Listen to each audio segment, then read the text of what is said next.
月初，各新能源车企3月销量陆续公布。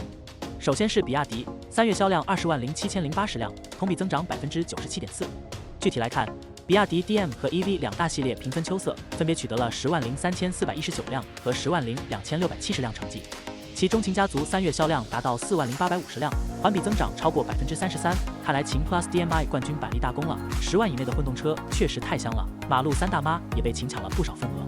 汉家族3月销量13550辆，唐家族3月销量12133辆，汉和唐环比微幅增长，看来汉 EV 和唐 DMI 冠军版还没有发力。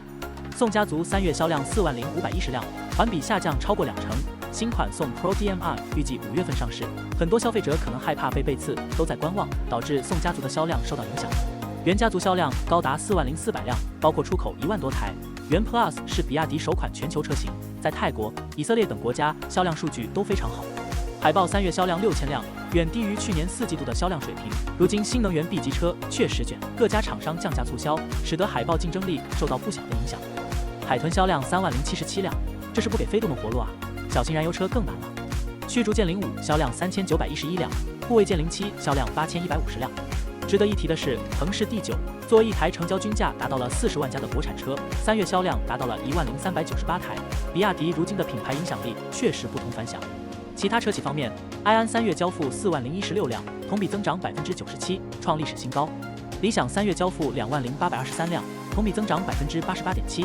蔚来3月交付10378辆，同比增长3.9%。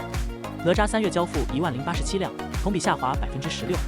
小鹏3月交付7002辆，同比下滑54.6%。小鹏如今已经调出新势力第一阵营了，不过小鹏在自动驾驶方面的积累还是属于第一梯队，后面王者归来也不是不可能。